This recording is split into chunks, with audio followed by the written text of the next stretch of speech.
Chilling tales for dark nights.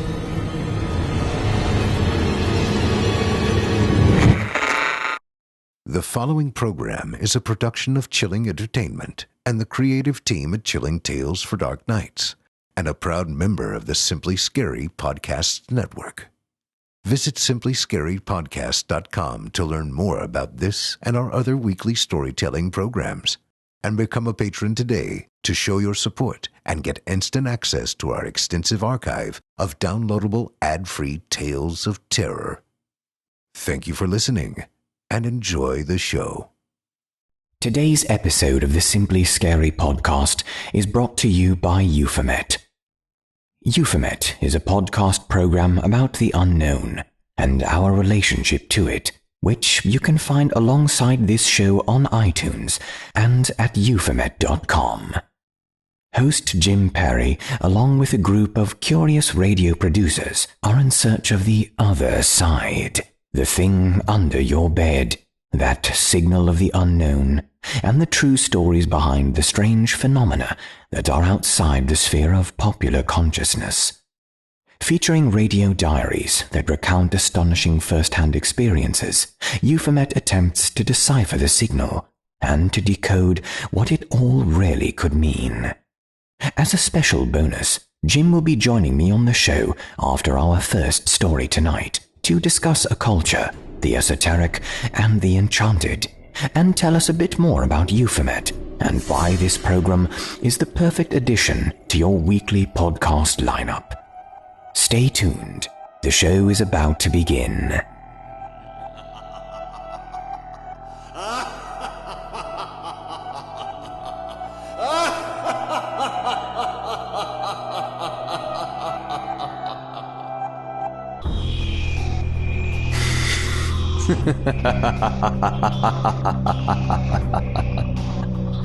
Step right up and prepare to be unsettled. You have left behind your safe reality and fallen into darkness. There is no escape, and there is no reprieve. Welcome to the Simply Scary Podcast, Season 3, Episode 6. I'm GM Danielson, and tonight I'll be your guide through the twisted world and disturbed imagination of authors Kevin David Anderson and the Dark Scholar.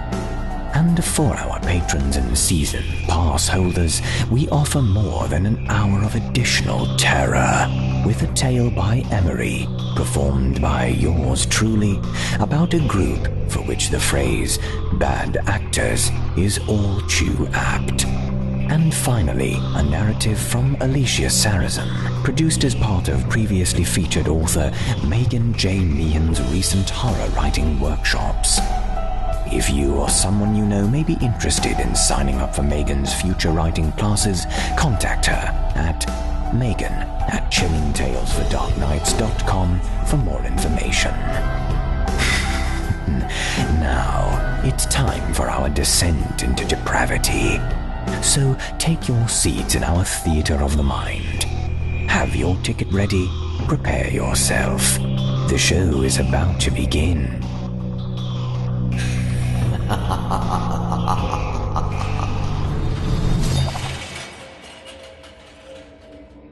In our first tale tonight, from Kevin David Anderson, starring Jason Hale, we invite you to explore the purpose of paranormal premonitions, which sometimes come in unexpected packages. I give you Green Eyes and Chili Dogs.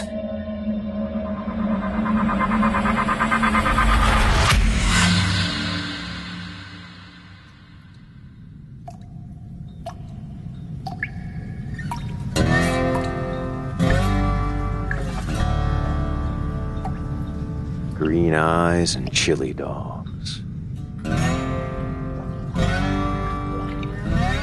Written by Kevin David Anderson.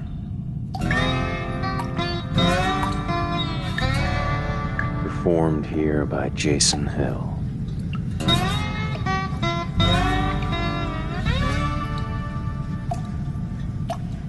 Dale stared down at death, It wasn't the first time, and until his arteries finally petrified from a lifetime of truck stop cuisine, it wouldn't be the last.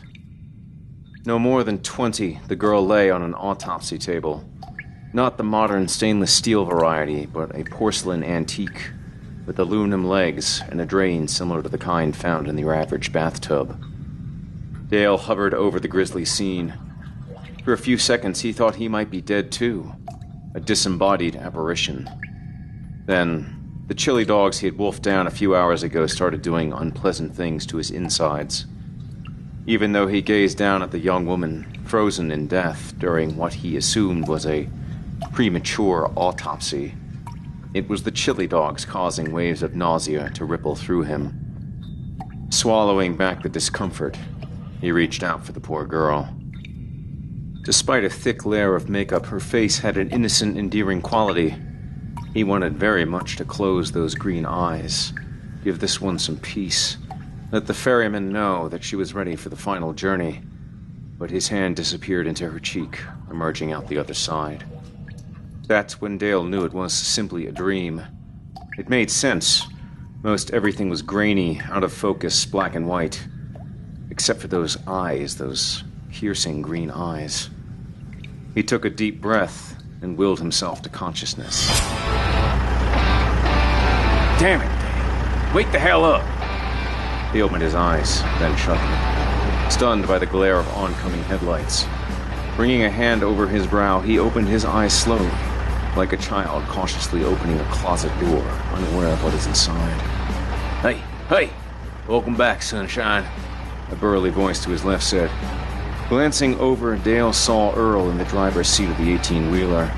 His friend and sometimes partner, unshaven, grinned at him with tobacco-stained teeth. Earl's gut would have done Santa Claus proud. It pressed up against the steering wheel, and his stretched-to-the-limit t-shirt could barely contain it. You, get enough beauty sleep, partner? Earl said. Dale yawned. Answering his own question, Earl said, Nope, didn't think so. Still look like 3-day-old roadkill. Dale heard a feminine laugh behind him. He turned around and looked behind his seat. A young woman bent forward, hand over her face, giggling. Oh, Dale, this here's Katie. Picked her up about 25 miles back. Katie offered her hand. Hi, I really appreciate the lift. Was out there for hours. Thought I'd have to sleep next to a cactus. Yeah.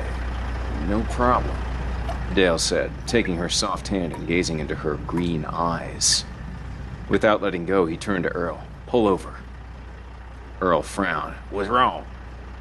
Dale let go of her hand. Just pull over. Damn, if you need to drain the lizard, you put your knees together for a mile or two, Earl said. There's a chew and choke just up that... Now, Earl, Dale said. I gotta go now. Fine. Earl started a downshift. I swear you got the bladder of a 90-year-old woman. Hell, we ought to invest in some of them adult diapers so we can get a haul in on time. The tires rolled over gravel along the side of the highway, and before the rig had stopped, he opened his door. Dale jumped out of the cab, his boots touching down in the Utah desert. At midnight, it was pitch black outside, but the lights from the rig did a fair job of chasing away the darkness in the 10-yard perimeter. Dale walked straight for the point where the light faded into night, kicking up dust under his heavy footfall. He wasn't a fat man, but no one had ever accused him of missing a meal. Dale unzipped his fly and pissed into the breeze. What the hell is so damn urgent? Earl took position next to Dale. I swear, sometimes you're jumpier than bull's testicles on snipping day. Why'd you pick her up? You're not gonna give me that never pick up hitchhiker speech, are you? She can't be more than 110 pounds. Hell, I think we can take her. No, it's not that. It's just... What then? I just saw her. Earl shook his head. You couldn't have. You've been sawing logs since Barstow, buddy. Dale looked down, tapped, and sighed. No, I saw her in a dream. A grin curled on Earl's cheeks. Yeah, I dream about young things like that all the time. Once there was this, not that kind of dream, you cradle-robbing shithead. I mean, she was stripped naked and cut up like some high school dissection project. Earl lowered his voice, glancing back at the cab. Wait, now, you saw her naked? Old man, will you please focus? I'm sorry. Earl zipped up.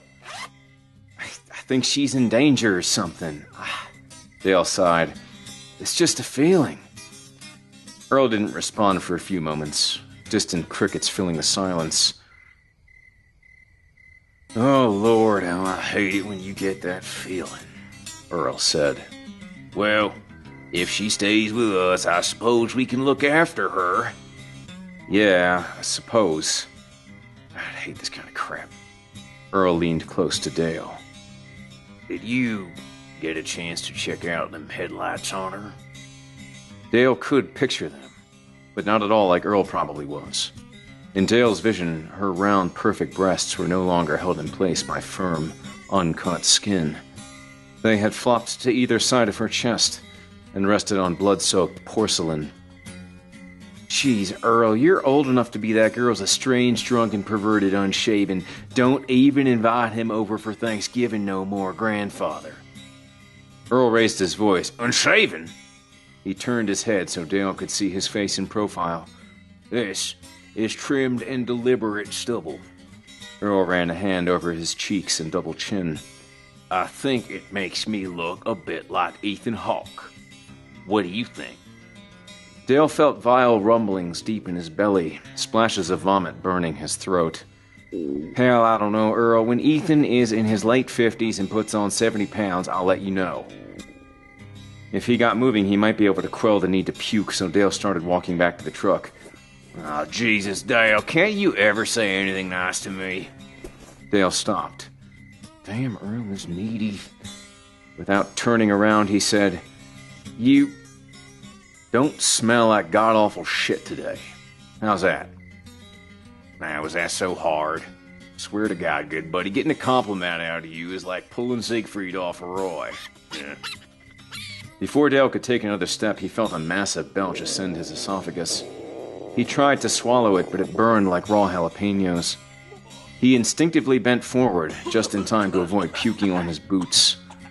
Earl placed a hand on his heaving back. You see, that's why you're not supposed to eat more than one of them chili dogs in that place. Hell, even the waitress said so. Katie yelled from the cab, Is he all right? Oh, yeah, Earl said. If puking your guts out ever becomes an Olympic event, well, my friend here will win that gold medal faster than you can say, Oh, what's that smell? Feeling a great deal better and 10 pounds lighter, Dale wiped his mouth. Well, that was fun, Dale said. If you're all done redecorating Utah, I suggest we get this show back on the road. Dale held out his hand. I'll drive.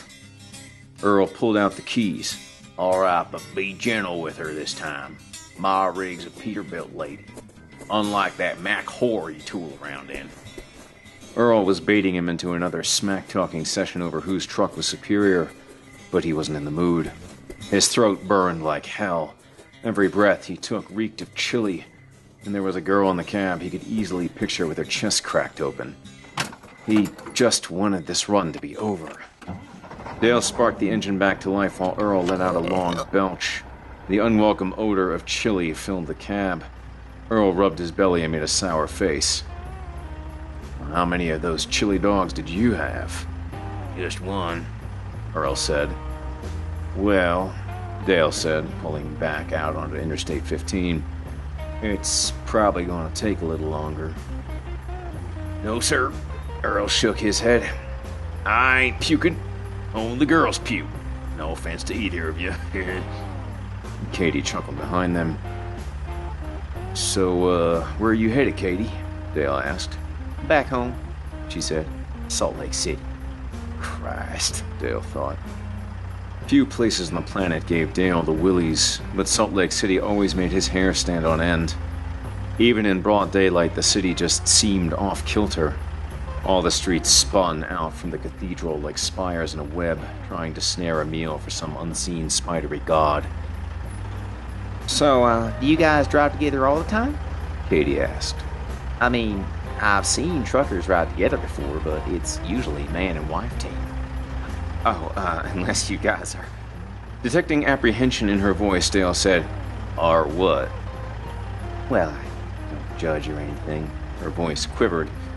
And not that there's anything wrong with that. Dale finally got her meaning. It must have hit Earl at the same time because they both responded with a deep and masculine, "No!"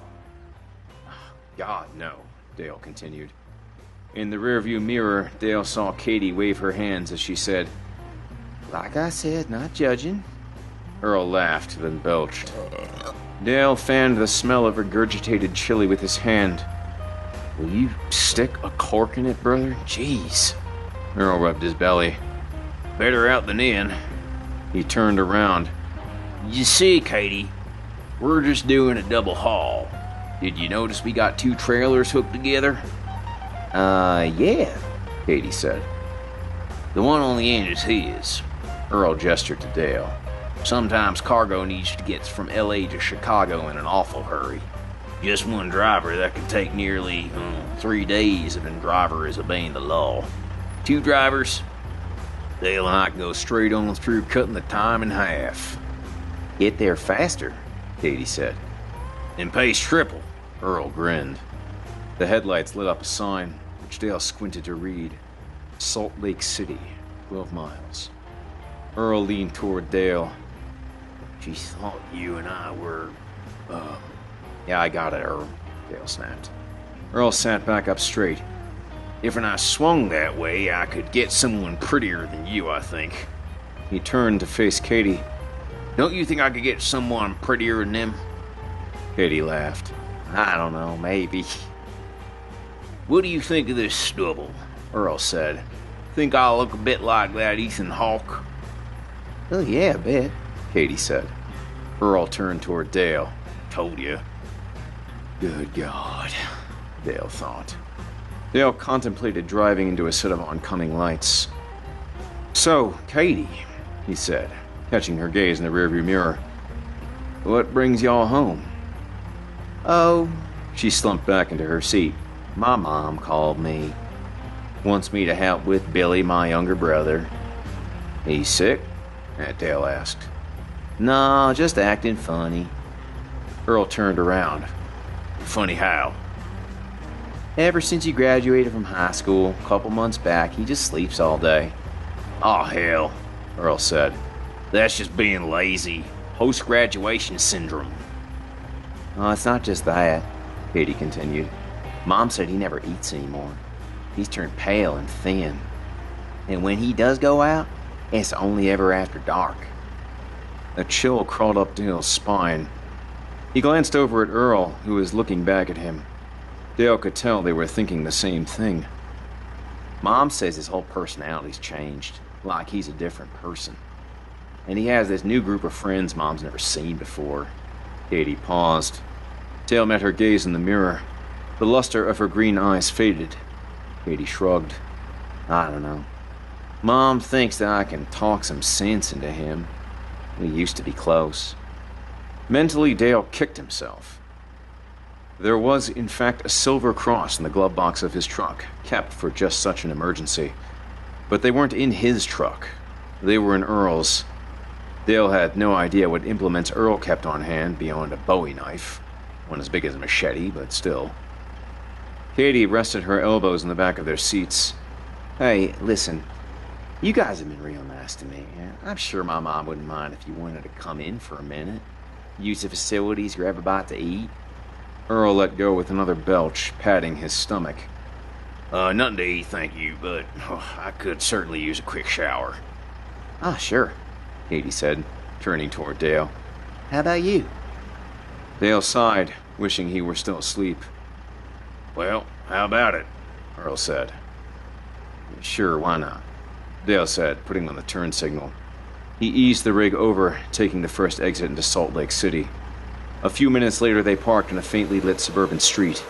The houses were big, 2 and 3 stories, and even in the night Dale could see finely manicured landscaping. Katie hopped down. "Just let me go in first and say hi, then I'll wave you in, okay?" Yeah, sure. Earl closed the cab door, turning to Dale. He lowered his voice. You, think we should, let her go in alone? "I think her story has already been written, my friend." Huh? Dale shook his head. "Never mind." They both watched silently as Katie crossed the street and followed the walk to the 2-story Victorian. The dark porch seemed to swallow her petite form. She had been out of sight for a full minute before either of them spoke. "How long we gonna sit here?" Earl rubbed a hand over his stubble. Dale looked up the street. The ghost-white steeples of the Mormon temple rose like watchtowers, heaping a vigil on its flock. The looming spires added to Dale's discomfort, reminding him that there were a million places he'd rather be about now. "Guess that's long enough." He turned to Earl. "What you got?" Earl reached under the seat and pulled out a heavy vinyl carrying case rolled up like a sleeping bag. As Earl unfurled it, Dale was pleasantly surprised to see that Earl was better prepared than he'd imagined. Throwing knives, a handgun, bullets, some silver, some not, several sets of brass knuckles. All were tucked into form-fitting pouches.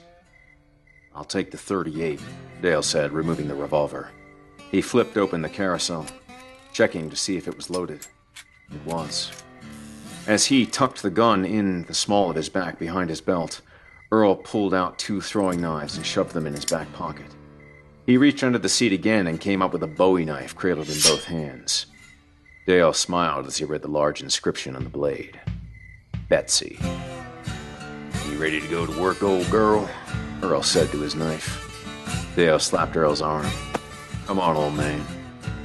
As they crossed the street, Earl let go another chili-laced burp. Dale frowned at him. More stealth, less belching. Earl feigned a salute and then moved up the walk. The wooden porch creaked under their considerable weight. In the stillness of the night, it seemed thunderous. Dale put his hand on the door. It was ajar. He took a deep breath and pushed. The door swung inward, and they both stared for a moment. There were only 2 sources of light in the house. One came from upstairs, very faint, distant, probably escaping from underneath a closed door. The other was bright and glaring. Dale got the impression that it was a light bulb hanging free with no lampshade to soften the glow. It shone upward, and although Dale couldn't see the source, it was apparently coming from a cellar.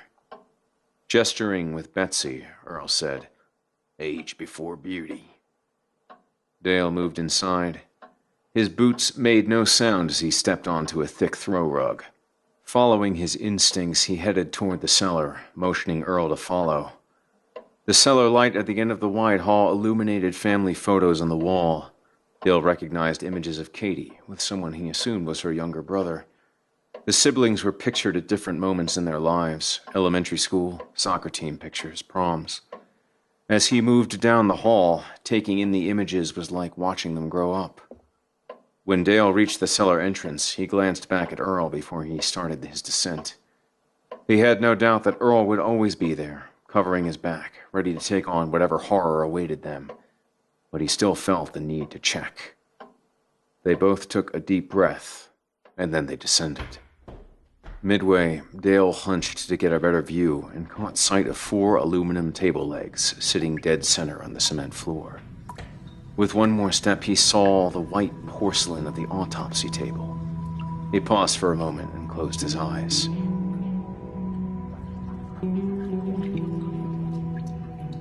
"You okay?" Earl put a hand on Dale's shoulder.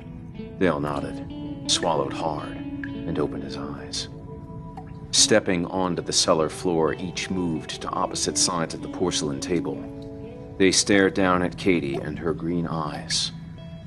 "Oh, sweet Jesus." Earl wiped his brow. Dale knew this is what they would find, but a small part of him, now crumbling into disappointment, wanted to be surprised. She looked cold, and he wanted to cover her somehow. But her days of feeling cold were long gone, I don't get it, Earl said. This couldn't have happened in 5 goddamn minutes. This took hours to do. Dale nodded. No. And if she's been lying here... Earl paused, swallowing. Who the hell did we get in my rig? Dale just shrugged. Earl shuddered as if a ghost had just moved through him. How in the hell does this creepy shit always find us? I mean, it's not like we go looking for it. Dale examined the 2 small puncture wounds in Katie's neck. Very round and deep.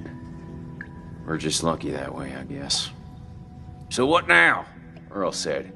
Get out of here? Make an anonymous call to Johnny Law? Dale shook his head. Katie didn't bring us here to just find her. I'm afraid you were going to say that. Earl sighed.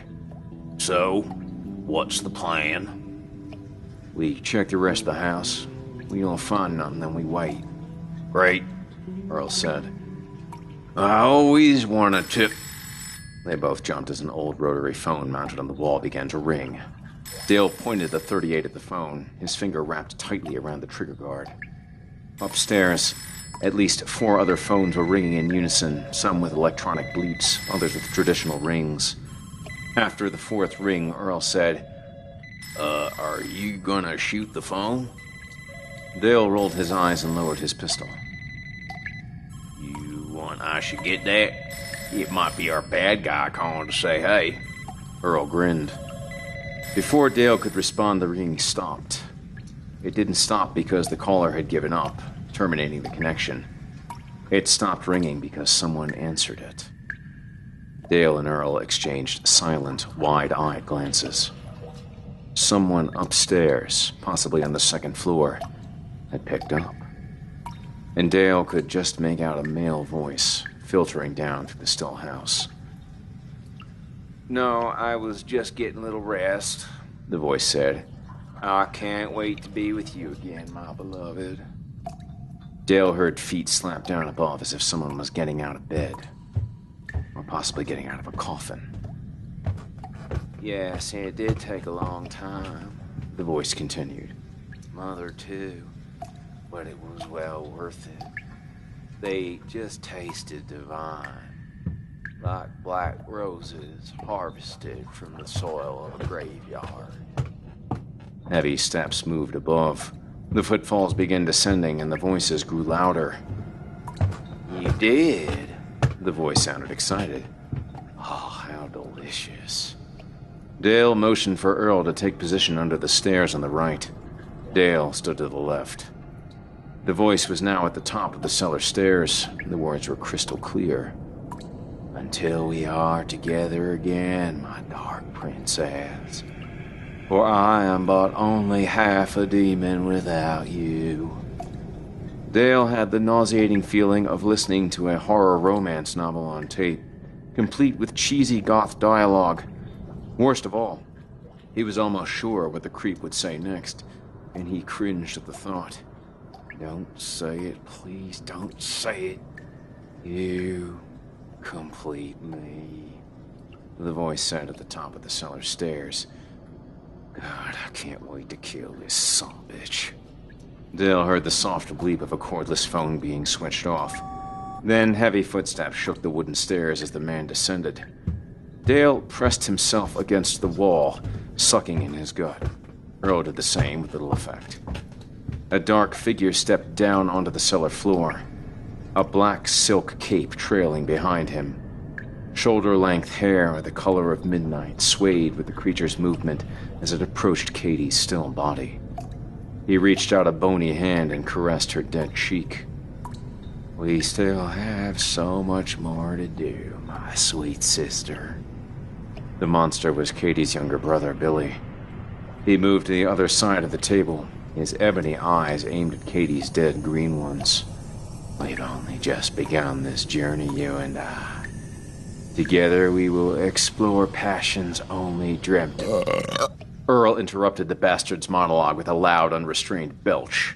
He looked over at Dale and said, I'm sorry. The dark figure stood erect, about 5¼ feet tall. Dale registered a hint of surprise on the creature's face. Billy wore a dark pinstriped vest with a tuxedo-style collar. Blood-red jewels dangled from a choker around a milky white neck streaked with veins. Billy raised his arms dramatically, flinging the cape off his shoulders. He bared 1-inch fangs that gleamed ivory under the naked light bulb. Jeez, Dale thought. Somebody's got Dracula envy. Foolish mortals, Billy said. Rushing down into a dark lair, knowing not what you will find. Yeah, Dale said. We're kinda stupid that way. Billy, now a bloodlusting thing, stepped away from the table. Do you know in whose presence you are in? Enlighten us. Earl brought up the knife. Billy narrowed his gaze, and his black pupils were just visible between slits of pale skin. He tilted his head down, revealing a Bela Lugosi-style hairline. I am a god of death. Dale chuckled. You mock me, mortal. Sorry, Dale said. I just thought that if and ever I met a god, he'd be... well, you know. Dale looked at Earl.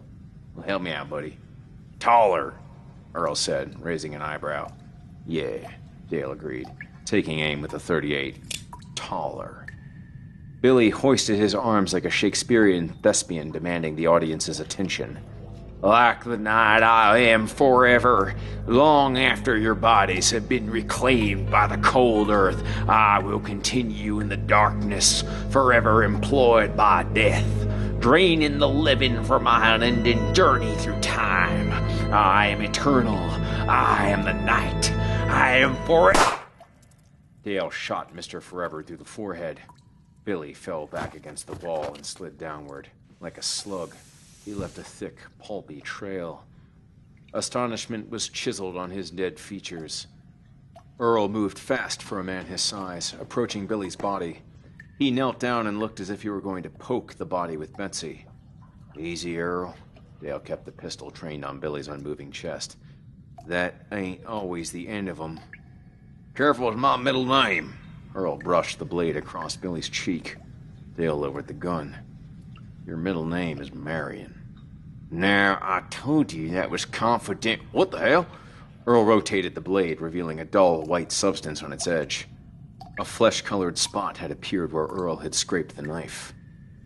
Earl rubbed his thumb across Billy's neck, smearing the stenciled-on veins.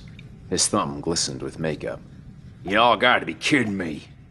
Earl opened the dead boy's mouth. He yanked out one of the fangs. Holding up the dislodged prosthetic tooth, he shook his head. You crazy son-bitch. He turned to Dale. What the hell is wrong with kids today? Dale sighed, putting the pistol back in his belt. Earl stood and tossed the porcelain fang onto Billy's chest. I mean, why can't they just raid their parents' liquor cabinet and smoke pot like we did? Dale moved forward, looking down at Katie's green eyes. They were the prettiest shade of forest green he had ever seen. I swear, Dale, video games, iPods, reality TV, it's rotting their little brains. Earl's voice rose. Get up, you son of a bitch. It's my turn to kill you. You about through? Earl rubbed his forehead. Yeah. He joined Dale at the table. Sure was a sweet thing. Dale said, an angel if ever there was one. He closed her eyes with his fingers. Sleep now, child. Earl crossed his hands over his belly and both men stood silent, only the sound of their breathing between them. The sound of the front door being closed echoed upstairs. Dale froze. Footsteps moved over the ceiling, heading for the cellar stairs. Dale and Earl turned to face the door. Within moments, a set of long female legs encased in thigh-high patent leather boots came into view. They seemed a bit unsteady, as if the owner was carrying something, making the journey down the steps awkward. When the woman reached the bottom step, she froze, surprise showing through a pound of goth-styled makeup. She held a bundle 2 feet long, limp and unmoving. It was a child. Its bright pink Dora the Explorer pajamas contrasted sharply with the woman's vampira outfit. Well, I'll be damned, Earl said. "There's a missus, son bitch." Without a word, the woman dropped the child. Dale lurched forward, arms outstretched. He missed the child's body but caught her head, keeping it from hitting the cement floor. The woman scrambled up the stairs. Dale pulled the girl to his chest as he felt something pass over his head, nicking his hair. One of Earl's throwing knives stuck in the thick black heel of Vampira's boot. The blade didn't slow her down. Earl grimaced apologetically. "Get that child-stealing bitch!" Dale yelled. Earl rushed past Dale and mounted the stairs. "Look out! Wide load coming through!" Dale held the child out in front of him. "Please don't be dead." He placed a thick finger on the small neck, holding his breath. The child was breathing, and he felt a healthy pulse in her neck. He breathed with relief. "Thank you." He leaned in and caught the familiar scent of chloroform. "Goddamn sons of bitches." The child stirred. He brushed her fine auburn locks away from her eyes and stood up. "You just get some rest, sweetie. Ain't nothing gonna hurt you now." Dale looked back at Katie, understanding why she had brought them here. "You done real good, girl, real good." Then he headed up the steps. In the living room, Dale found a love seat close to the entryway. He gently deposited the sleeping child and pulled an Afghan over her. "I need to go help Uncle Earl, but I'll be back," he whispered. Dale hurried through the open front door. He took out the pistol, looking up and down the street for any sign of Earl or Vampira. On the last porch step, he felt something slick under his boot. Both feet went out from under him. He braced for impact. Ass first, he hit the brick walkway. "God damn it!" Dale rolled off one cheek, the stench of chili assaulting his nostrils. "Oh, hell, Dale, I'm sorry." Earl strolled across the lawn. "What did I slip on?" Earl stood over him, rubbing his belly. Come up them basement steps just so darn fast it jarred something loose. That chili dog just did a Mount St. Helens on me." Dale realized what he was sitting in. "Oh, man." He sat back down. "Well, did you get her at least?" Earl shook his head. "Sorry, buddy. 20 years ago, maybe." He slapped his gut. "This here body was built by Bud." "Damn it, Earl." "Hey, man, I ain't no Mark Spitz or nothing." Dale furrowed his brow. "What?" "You know, the Olympic running guy." "Mark Spitz was a swimmer, you idiot." "Oh." Earl scratched his head. "Who am I thinking of? Olympics fast-running fella." "I have no idea." Dale thrust his hand up at Earl. Earl grasped Dale's hand and pulled him up. There was a wet sound as Dale's butt departed from the walk. Dale stood, slapping regurgitated chili dog off his ass. "Exactly why am I friends with you?" "Because I'm so damn pretty," Earl grinned. But looking back at the house, his expression turned solemn. "Is the, little one... I mean, is she..." "No," Dale said. "Just sleeping. Chloroform." Earl let out a long breath. "Well, what now? Can't call local cops. We'd be here for the next few days trying to reckon all this." "Yeah, I'm not looking forward to explaining how we come to be here neither." "Well, what then?" Dale thought for a moment. "Well, I still know a few folks at the FBI. One I know could maybe keep my report of what went on here anonymous. At least the info would get filtered down to the locals." "Well, what about little one? Can't leave her here." Dale gazed out across the yard, seeing the enormous white spires in the distance. "I got an idea." "FBI?" Earl slapped his belly. "I know you don't like to talk about it, but one day you're going to have to tell me more about this life you had before we met." Dale slapped Earl's back. "Now, you know my life didn't really begin till I met you." He moved up the steps. "As much as I appreciate all the sweet talk," Earl said, "I know you're just trying to change the subject. Again." After depositing the sleeping child on the top step of the temple, Dale looked back only once. When security guards swarmed around the bundle, he said a silent goodbye.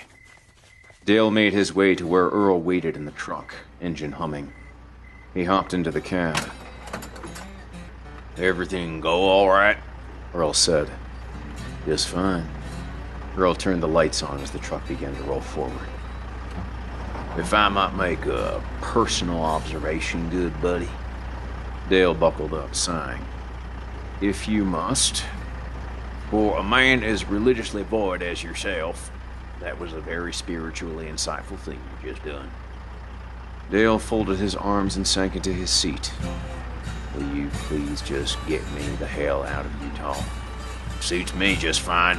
When there's this all-night diner on the other side of the state line, fries up the best... You just puked, Dale said, looking at Earl in amazement. Earl patted his belly. Well, I know. Now I got all this room, you see. Dale shook his head, tuning out Earl's annoying drone. He wanted so badly to go to sleep. He wanted so badly for this run to be over. Shutting his eyes, he attempted to will himself unconscious. It didn't work. He gazed out his window and imagined for a moment that he saw green eyes dimly reflected in the glass. "Good night," he said to himself. "Good night, Katie."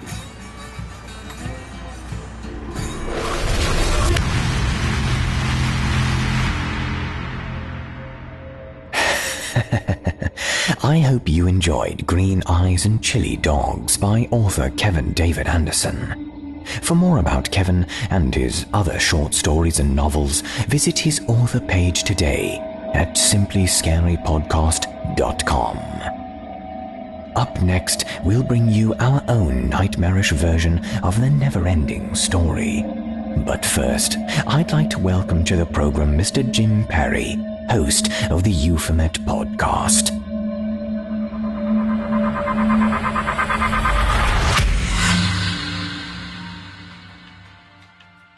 Hello, Jim. How are you today? Hey, I'm doing fantastic today, GM. Thank you for having me on the show. And we are happy to have you. Thanks for joining us today to tell us about your program. Before we begin, would you mind telling my listeners a little bit about yourself? Well, as you said, I'm Jim Perry. I'm a producer, a podcaster, a creative director, and someone who has been obsessed with the paranormal and the supernatural since they were just a little kid. I grew up on Art Bell, on In Search Of, and comic books, and it's completely influenced my take on life. And so I am approaching and jumping into this field with both feet from about 5 years ago. And Euphomet is just the most current incarnation of this. Thank you very much, Jim. At the top of this program, I gave an idea of what your own show is about, but I think everyone would rather hear it from you. In your own words, what exactly is Euphomet? So Euphomet is a show about the unknown and our relationship to it, and essentially what we're trying to do with the show is present these stories, these paranormal, supernatural, fringe, strange stories that happen to everybody in everyday life, and present them in a way that really sort of gets to the heart of the matter, and where we can see the human perspective of how experiences like this, how events like this can really transform a human's life. Jim, can you tell me what about Euphomet makes it so special? And why someone should subscribe to yet another program about the paranormal when there are so many others out there? Well, Euphomet is different because although there are many shows out there that for sure tell real stories about real people and sometimes even have their own voices, we're going to these folks and we're living with them. We're embedding ourselves within their community. We're meeting their family. We're getting as close as possible to these experiences as humanly possible, and we're bringing the folks with us. We're bringing the listeners with us. So I think that's what makes us different, and we really approach it from like sort of immersive documentary perspective. And so that really drives the heart and the engine of this show. So I think that's what makes us different. Can you tell our listeners about what sort of topics you explore on the show? You know, the topics we explore on the show range from like sort of the paranormal standards, your ghosts, your UFOs, this sort of thing, to things that are, you know, sort of psychics, mediumship, near-death experiences, things like these. I mean, essentially all of your standards that have been out there in this sort of lexicon for forever. What we're also trying to do, though, is include topics that are perhaps not essentially just paranormal, but perhaps teeter on fringe, right? On things that are related more to perhaps the unknown or the esoteric. So we're looking for news stories as well. What else is out there that we haven't heard? Also, what are new takes on the stories that we've already heard? For those in our audience who haven't heard of you before you visited today, could you tell me something about your most recent episode? What can listeners expect if they tune in today? If listeners were to tune in today, go to euphomet.com, go to iTunes, and explore and start downloading these podcasts, you're going to hear me struggling to climb up a red rock in Sedona, and in order to talk to and have an interview with former UFO lawyer and now vortex jumper Peter Gersten. You're going to hear his perspective about how his life has transformed since he started experiencing synchronicities that really led to giving him visions and messages and affected his life to a great deal. And after that, going on a sort of a fantastic journey that affects his life and his family's life and people around him, including the township, in pretty substantial ways. So you're going to hear essentially me and my group of producers breaking bread with a lot of folks and really getting to the heart of the matter and finding out how paranormal experiences have really transformed their life. Thank you very much, Jim. Before we let you go, can you let me know about what listeners can expect from Euphomet in the future? Where are things headed, and what's in store? Well, I think within the next couple of weeks, I'm going to be perhaps living with a couple who also live with an extreme amount of haunted objects that continually challenge and shape what their day-to-day is like.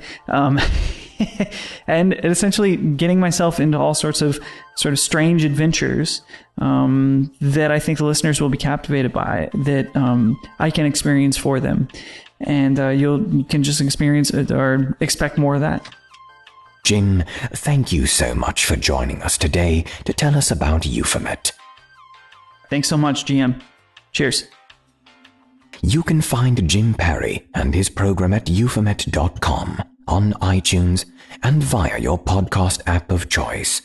So take a look, give a listen, and don't forget to subscribe and add the program to your weekly podcast lineup.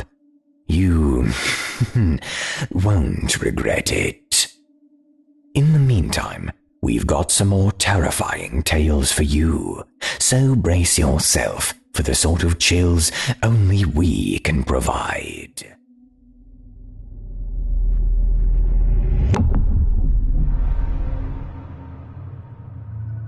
Our second story this evening, written by the Dark Scholar, as based on a prompt by Stephen Wright, is the first chapter of an ongoing saga called Waking Nightmare, and a literal sign of things to come.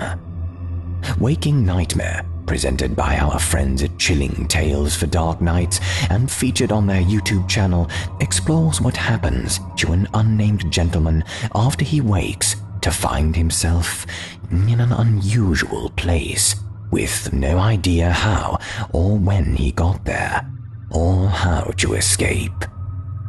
What's most interesting about the stories, however, is that no one but you, our listeners, will know what happens next, because you'll be the ones writing it.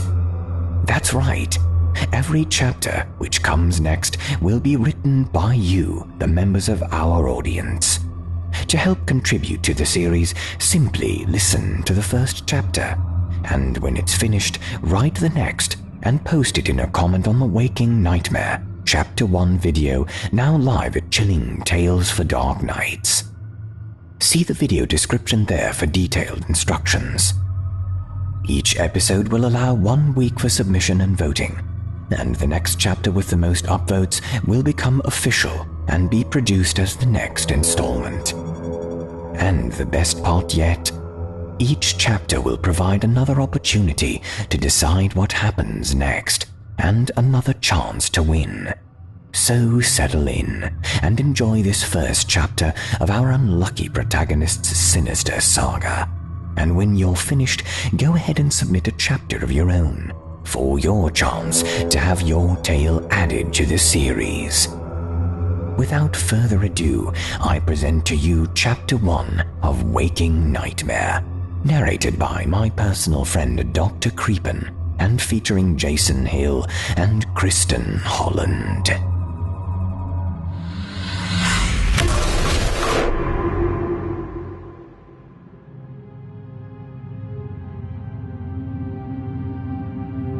The man fell to his knees, cold sweat dripping from his brow, and a deep, throbbing pain radiating from his throat. Why? Why was he in so much pain? That's right. He had forgotten. He had been screaming. But what was he screaming at? Something? No, that wasn't right. He had been screaming for something. For someone. For anyone. The man thumped his closed fist against his temple, as if trying to beat the memories back into his skull. He beseeched the empty air as a priest would his silent gods. Why can't I remember? The man let out a grunt of frustration and slammed his fist against the tree to his right. Wait, no, not a tree. There was no rough texture. The surface was smooth. He had hit a wall. Yes, that's right. The forest was last time. Or was it the time before that? It was all so hard to remember. He looked around, taking in his surroundings. It was a strange place. He stood in a long, narrow hallway, its walls decorated with patterns of such intrinsic complexity that merely looking upon them brought feelings of nausea. To his left were small, circular windows. As he looked outside them, he could see a large body of water that stretched out as far as the eye could see. In the distance, he spotted the sun. He caught just one glimpse of its light before the ocean seemed to swallow it whole, leaving nothing behind but the inky blackness of the night. Though he did not know why, a single, crystalline tear slid down his cheek as he bore witness to the dying of the light. Feeling that he had seen enough of the outside for the moment, he wiped his eyes and decided to focus his attention back on the interior of the boat? No, that wasn't right. It was too large to be a boat. Ship? Yes. Well, it looked like one anyways, but there was something off about the place. The colors were faded, and the sound was practically non-existent, save for the faint echo of his footsteps, the soft hum of the lights, and the heavy beating of his heart. Why was his heart beating so fast? The man racked his brain, searching for the word. Then it came to him like a whisper on the wind. Fear. It was fear he felt, but he couldn't recall why. The deep-seated anxiety in his chest was nearly suffocating in its intensity. He was on a knife's edge, needing only the slightest push to send him into a fit of panic. His confusion and memory loss did not help matters. Where am I? Who am I? The questions echoed in his mind, an incessant rattle that was at once maddening and comforting. As the old saying goes, I think, therefore I am. That was the saying. He was certain of it. It would have to do. He took a moment to compose himself before he pressed on with the intent of exploring the rest of the ship. It was a large place, filled with several more hallways and rooms, most of which were locked. The few that were open to him seemed to be bedrooms. complete with furnishings that one would expect to find in a 5-star hotel. In each of the rooms, there was a bed, television, and bathroom. In each and every, he'd enter and turn on the television. But it was always the same.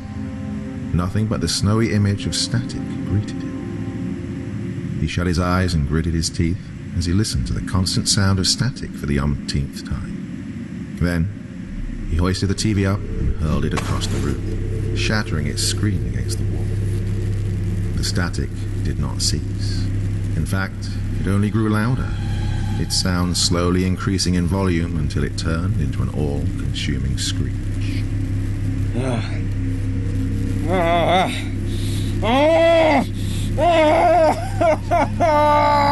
God, make it stop! He covered his ears and screamed in protest, desperately trying to keep the horrid sound at bay. His efforts failed.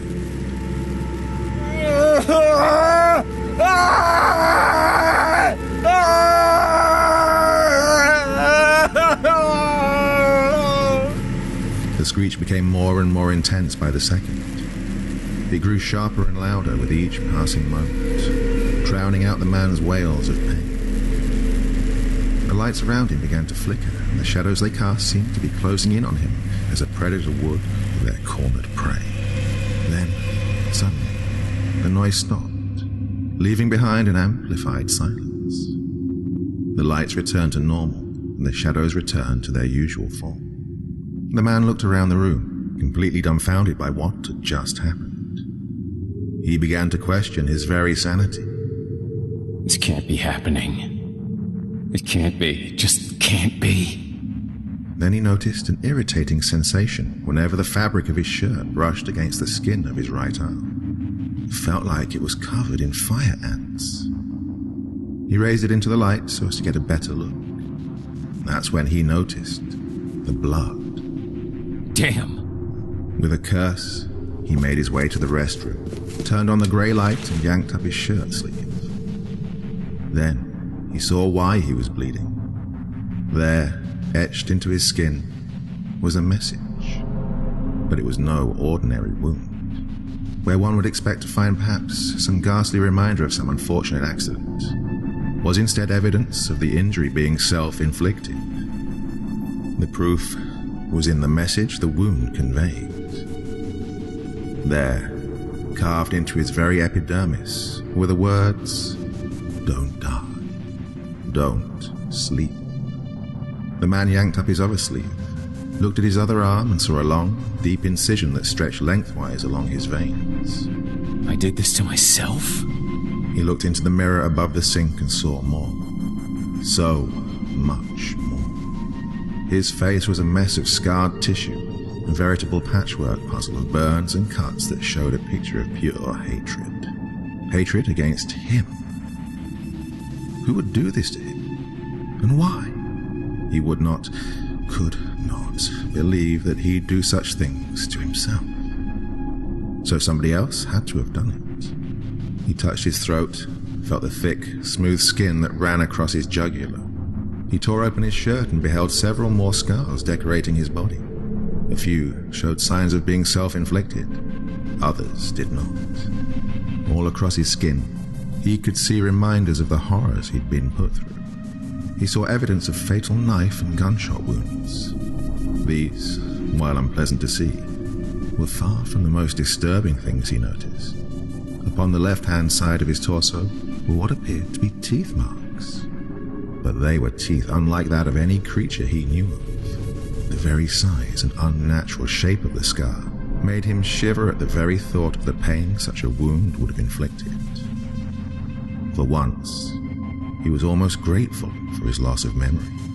This went on for several minutes, him examining his body, and every second bringing a new, horrifying revelation of the unspeakable things that had been done to him. Each and every scar breathed life into the faint embers that had been his memories.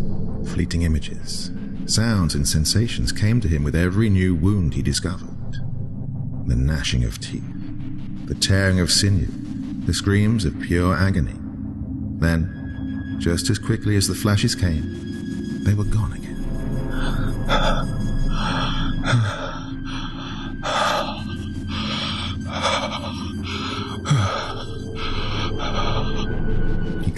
floor, clutching his head in his hands, the heavy beating of his heart pounding in his ears like a heavy drum. He finally understood why he was afraid, and with that understanding came a terror far greater than the one that had come before. I should be dead. It was true. He should have died 100 times over if he'd suffered those kinds of wounds. And yet, he lived. He raised his dark arm back into the light. Don't die. Don't sleep. They were simple instructions, ones that now carried far more weight. Even so, he didn't fully understand them. Don't die was clear enough. But don't sleep? Why? What harm could sleep bring? He lay there for some time, questions running through his head, trying to will his memories back to understand just what was happening to him and why. The place in which he found himself, the vessel, was not normal. That much he knew. The ship, the scars, the horrible memories. He wanted answers. He needed answers. Yet, they did not come. Eventually, he rose from the floor and left the room. He stepped back into the hallway and saw something new. The area he came upon was not illuminated. It was so dark, in fact, that he couldn't make out a single detail. It seemed to him to be a place of pure darkness. His heart sank as he gazed upon it. It appeared so endless and so cold. He did not want to go in there. He turned his back on the abyss and faced the light ahead of him. While it gave him some small measure of comfort, he could not help but feel like the void itself was watching him somehow. But even so, he could not bear the idea of looking back at it. There was no telling what he might see. The man continued to explore the craft, but it was always the same. Every room was identical in every way to the one before it. It didn't matter how far he walked. There seemed to be no end to the accused hallway. He mulled over his situation. Is this all some sort of dream? He cast a glance at his arm, his eyes tracing the letters carved into it. It felt real enough. How can this be? How can any of this be real? But the thing that really disturbed him was how the darkness seemed to follow him. Though he dared not look back, he could hear the faint buzz of the lights fade away shortly after stepping beyond them.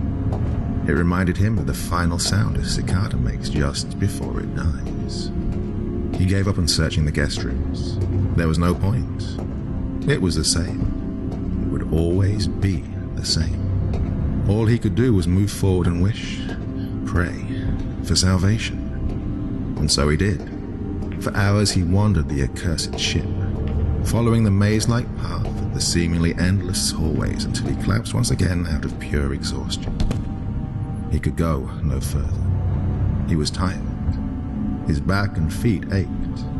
Once more he raised his left arm into the light and reviewed again the warning he had left for himself. Don't sleep. Don't die. The man knew he shouldn't sleep. He knew that, but what other choice was there? To keep moving? To endlessly wander the damn place like a slack-jawed automaton? He allowed himself a moment of rest and slumped against the wall. No. I will not. I just want to sleep. Please. Just let me sleep. Before he could finish the thought, he saw it. A doorway. But it was no ordinary doorway. The jewel doors were of a single color, whereas everything else before it had been grey, and to top it all off, they were red. Everything else around him was so dull and lifeless, but the doors were red, and they were beautiful. He felt the stirrings of something in his heart, something else he had forgotten. Hope. Without a moment's hesitation, he bounded toward the doorway, passing the cold, lifeless surroundings that, up until that point, had been his entire world. The doors were more than simple chunks of wood to him. In his mind, they represented something he wanted so much that it physically hurt. Change. before long, he was there. He stood before the doors, their crimson hue enthralling him, calling to him their unparalleled beauty. But upon his approach, he noticed a message scrawled across the doors in gold letters. Lasciate ogni speranza. Voci entrate. He did not know what the message meant, as he could not understand the language. But what did it matter? What was on the other side was irrelevant. It had to be better than what he'd been through already. Besides, he could still feel the darkness closing in on him. The entire time, he never once turned back to look at it. He didn't have to.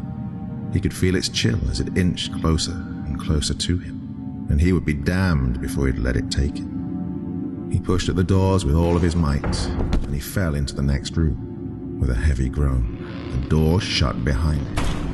He clambered back to his feet and gazed upon his surroundings. And what he saw was glorious, breathtaking, impossibly massive in size and beautiful beyond all measure. He was in a ballroom, but it was unlike any that one would expect to find. He found himself surrounded by gold. The tables, chairs, the very floor he stood on were made of pure gold. In the center of the room was a spiral staircase that extended to incredible heights. Above him hung a chandelier that seemed to be made of light itself, mysteriously suspended in the air without any kind of wire or rope supporting it. It was as if someone had plucked a star from the sky and decided to put it on display. It truly was a sight to behold. Music floated through the air. Where it came from, he did not know, but its beautiful notes added to the man's sense of wonder. The music served to calm him further. It was melancholy in nature, yet peaceful. A name came to him. Beethoven. Moonlight Sonata. The memory came without a thought or effort. In it, he was seated in an easy chair, near the fire, listening to the classics. He had a love for music such as this, always had and always would. The man smiled at the memory, basking in his newfound peace. It was not to last. The music began to slowly distort, twisting into a demented version of itself. In his peripherals, he could see shadows waxing, waning, and growing. He turned back to the door and saw it immediately. The darkness had returned.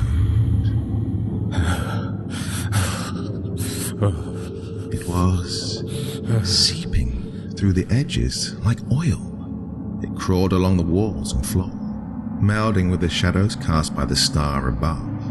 In an instant, the air began to grow colder and weigh him down. As the spreading corruption engulfed all in its path, the man fell and scrambled backwards, desperately trying to escape. It was no use. Before he knew it, the darkness had consumed everything before him and was now mere inches away. He didn't know what else to do, so he did the only thing he could think of. He shut his eyes. Too terrified to face the abyss, he squeezed his eyes shut and waited for the end. He could feel its cold embrace as it surrounded him. Then, everything stopped.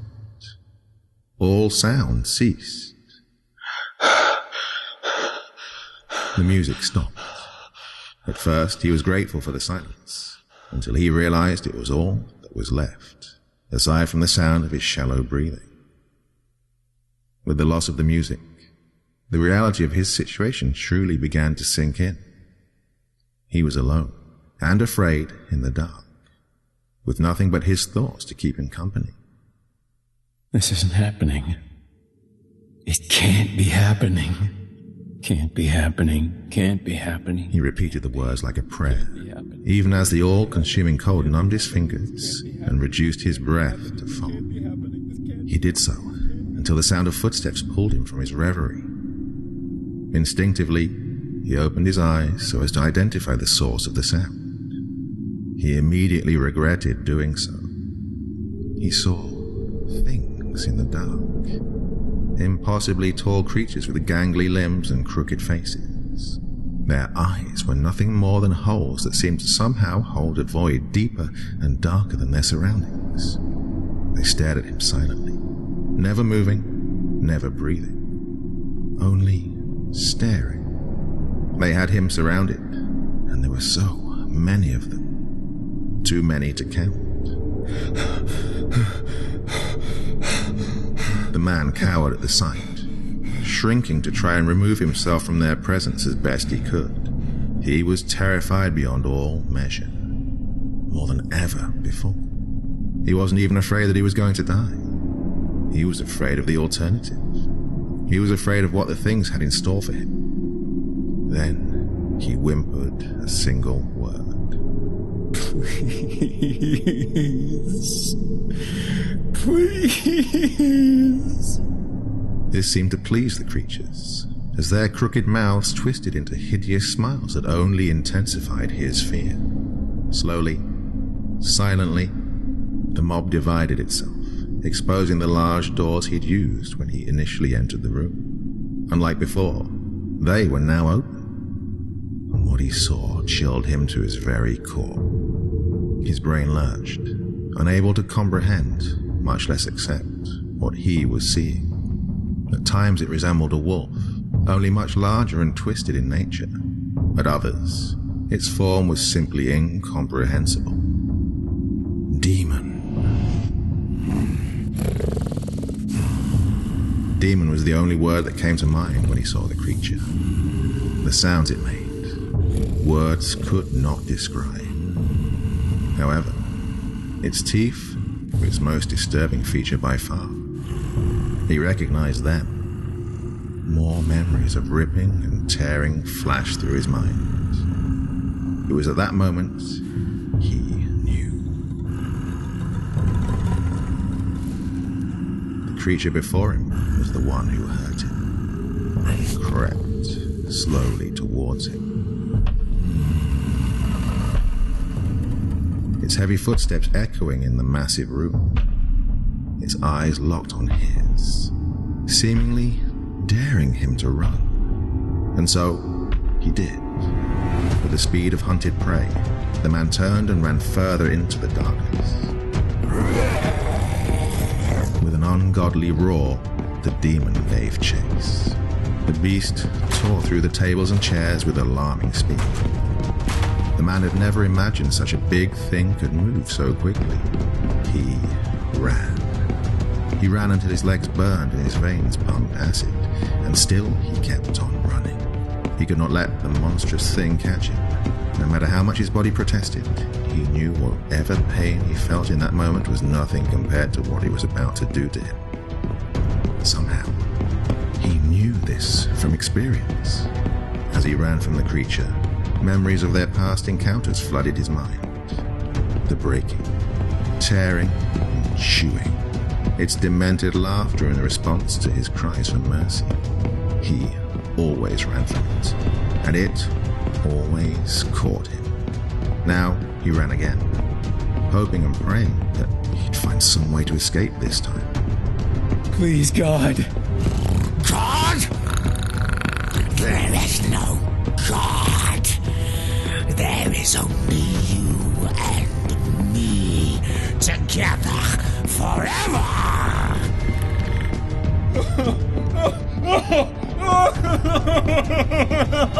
His voice was twisted, inhuman. The man wept as he ran. He knew it to be true, that there was no escape. He'd finally realized the futility of running. He was ready to give up, to allow the demon to have its way. That's when he saw it. The staircase from before. There it was, shrouded in darkness and cold, stretching to infinity. If there was a way out, that was his best chance. With one last desperate burst of energy, he charged towards his imagined salvation. The demon, seemingly unaware of the man's intention, picked up speed, determined to prevent his prey's escape. As soon as he reached the stairway, he dove between the railing and the steps, crashing into their jagged edges. He heard a wet snap. The right side of his chest burst into pain. He cried out, but pushed through it, began to climb the stairs. The beast crashed into the railing, becoming twisted and tangled in its metal wires. The whole structure shook intensely, so much so that the man began to fear its collapse. Yet, it held. The demon thrashed against its bindings. Not wanting to waste any time, the man continued to climb the stairs, eager to put as much space between him and the creature as possible. The monster continued to struggle against its confines. Then, it spoke. Go on then, run! I will find you. Already I can taste your blood.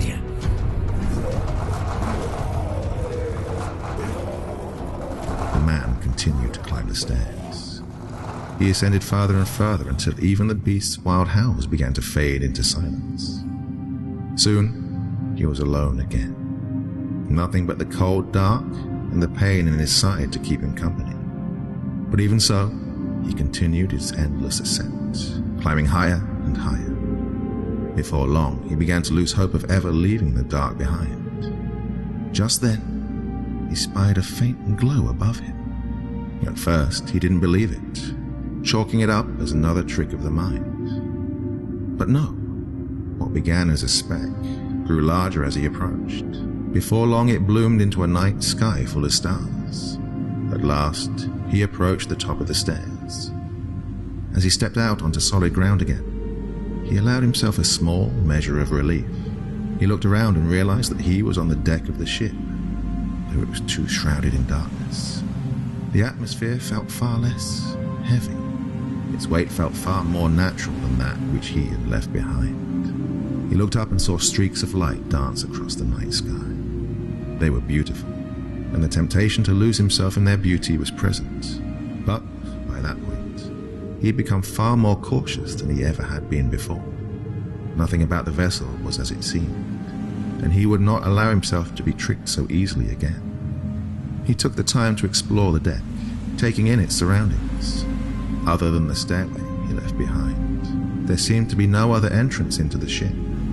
He peered over the edge and saw the bottom half of the ship. It extended so far down that he could scarcely make out where it ended. Were it not for the slight illumination of the starry sky, he doubted that he'd be able to see the end at all. Finally, he made his way to the very front of the ship and turned upon the horizon. Past the water and through the mist, he could make out the silhouette of a skyline in the distance. However, where one would expect to see lights from windows and cars, he was instead greeted by the sight of a city burning. Great pillars of smoke rose high into the night sky. Ash began to fall on the deck like leaves from a tree. A gust of wind brought with it the stench of fire, and of death, and of the screams of the damned. His journey was far from over.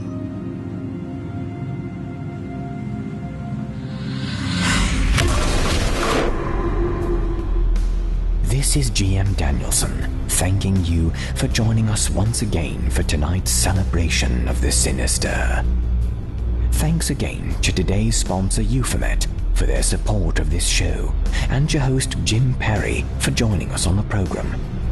If, after today's terrifying tales, you've still got the taste for the mysterious and the paranormal, head on over to euphomet.com or search for Euphomet in your podcast app of choice and subscribe today to get weekly episodes from Jim and his team as they explore the unknown. You won't be disappointed. And of course, don't forget to join us next week when we once again dive deep into the minds of the most unsettling stories and breathe life into the most unholy of horrors in this, our theater of the mind. If you like what you've heard and would like to hear a premium extended edition of tonight's episode, which includes 2 more terrifying tales, visit simplyscarypodcast.com today and click the patrons link in the menu at the top of the screen. You'll find yourself on chilling tales for dark nights where you can sign up for a season pass and get access to all 24 ad-free extended episodes from this season, or sign up as a patron for just $5 per month and get access to not just this program, but our network's audio archive of hundreds of previous releases, including premium versions of our other shows, such as Horror Hill and Scary Stories Told in the Dark. Not only that, but you'll be lending your support to this very program and help us continue bringing nightmares to life each and every week. Thank you for your support. Until next week, if your lights suddenly go out and you find yourself chilled to the bone, looking over your shoulder, there's no need to run for cover. You may just be experiencing the Simply Scary Podcast.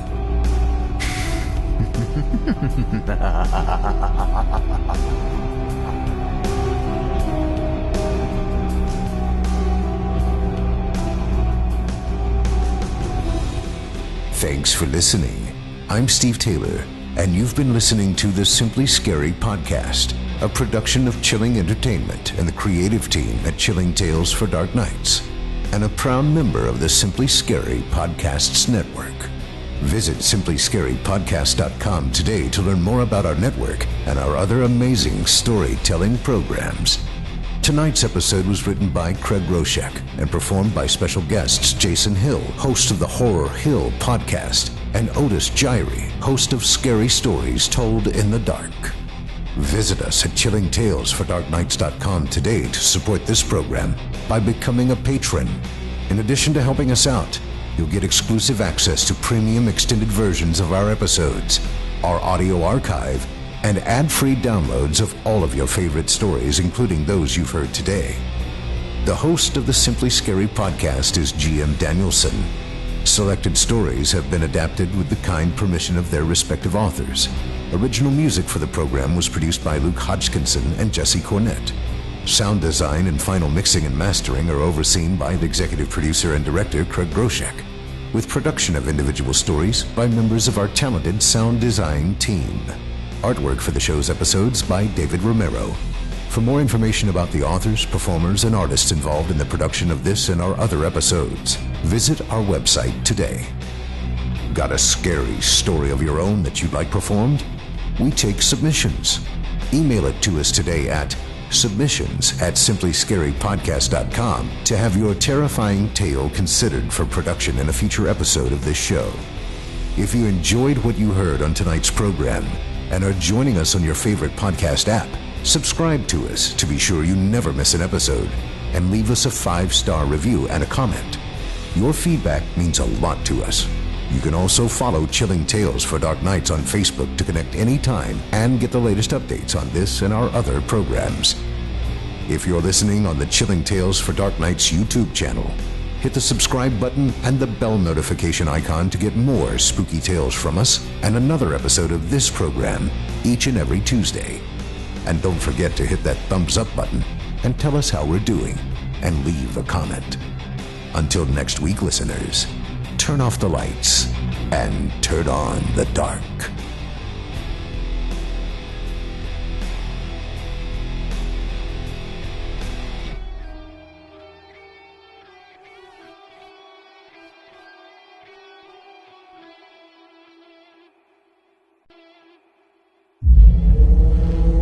Chilling Tales for Dark Nights.